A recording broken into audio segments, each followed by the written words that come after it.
রাসূলুল্লাহ সাল্লাল্লাহু আলাইহি ওয়াসাল্লাম কদরের রাতগুলোতে কি কি ইবাদত করতেন? আমি খুঁজে 5টা আমলের কথা পেয়েছি বিশেষভাবে।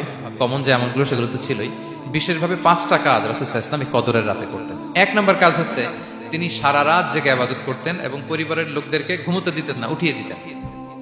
বছরের অন্য কোনো সময়ে সারা রাত জেগে ইবাদত করার কোনো নজির রাসূল সাল্লাল্লাহু আলাইহি ওয়াসাল্লামের জীবনে ছিল না। সব রাতে ঘুমাতেন।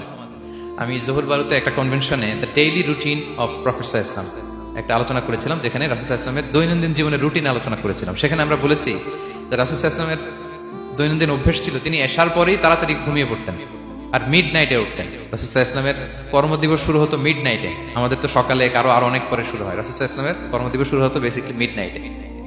এশার পরে কথাবার্তা না বলে আগে ঘুমোতে যেতেন, মিড নাইটে উঠতেন, কিন্তু ঘুমাতেন। ঘুম ছাড়া রাত কাটাতেন না। সারা বছরের এটা ছিল যে এশার পর ঘুমোতে যেতেন, except the last 10 days of Ramadan. রমাদানের শেষ 10 রাতে রাসূল সাল্লাল্লাহু আলাইহি ওয়াসাল্লাম ঘুমাতেন না। এই 10 দিনের ব্যাপারেই পাওয়া যায় সারা রাত জেগে তিনি ইবাদত করতেন।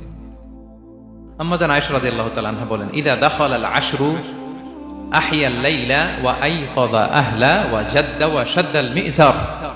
রমাদানের শেষ দশক যখন আসতো রাসূল সাল্লাল্লাহু আলাইহি ওয়াসাল্লাম সারা রাত জেগে ইবাদত করতেন। পরিবারের সদস্যদেরকে জাগিয়ে তুলতেন, স্ত্রীদের ঘুমাতে দিতেন না, জাগিয়ে তুলতেন। ফাতেমা রাদিয়াল্লাহু তাআলা আনহার ঘর পাশেই ছিল, তাদেরকে যে জাগাতেন এবং নিজে সারা রাত ইবাদত করতেনই। জাদ্দা ওয়া শাদ্দাল মি'জার, খুবই বলিষ্ঠ ভাবে, খুব মজবুত ভাবে কোমরে গামছা বেঁধে নামার একটা এক্সপ্রেশন এখানে দেওয়া হয়েছে। মি'জার, ইজহার মানে হচ্ছে বাংলা করলে হয় লুঙ্গি। লুঙ্গি আমরা যখন খুব শক্ত কোনো কাজ করতে যাই তখন তারা কি করে, খুব টাইট করে লুঙ্গিটা বাঁধে। তার মানে বোঝানো হচ্ছে রাসূল সাল্লাল্লাহু আলাইহি ওয়াসাল্লাম কোমরে ভালো করে লুঙ্গি বেঁধে বা গামছা বেঁধে আটগাট বেঁধে নামতেন শেষ 10 দিনের জন্য। এই সময় তিনি মানে কাউকে কেমন যেন চিনতেন না, সবসময় ইবাদতে মগ্ন থাকতেন। এটা আমরা করতে পারি যে শেষ 10 দিনে, আর যেহেতু 3 দিন বাকি, আমরা একটা স্পেশাল প্ল্যান করতে পারি যে আমরা আমাদের সর্বোচ্চটুকু উজাড় করে দিয়ে লাস্ট 10 days অফ রমাদানের এই বরকত আমরা হাসিল করবো, এটা যেন আমাদের মিস না হয়। তাহলে এটা আমরা একটা পেলাম। 2 নাম্বার হচ্ছে ইতিকাফ করা।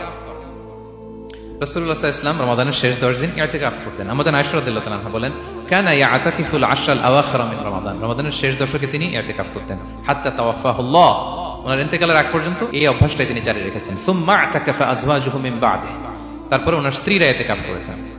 আর 3 নাম্বার হচ্ছে রাসূল সাল্লাল্লাহু আলাইহি ওয়াসাল্লাম এবং জিবরাইল আলাইহিস সালাম যৌথভাবে কোরআন রিভিশন করতেন। খুব ইন্টারেস্টিং। সারা বছর যেটা নাজিল হতো রমাদানে জিবরাইল আলাইহিস সালাম রাসূল সাল্লাল্লাহু আলাইহি ওয়াসাল্লামকে শোনাতেন, রাসূল সাল্লাল্লাহু আলাইহি ওয়াসাল্লাম জিবরাইল আলাইহিস সালামকে শোনাতেন।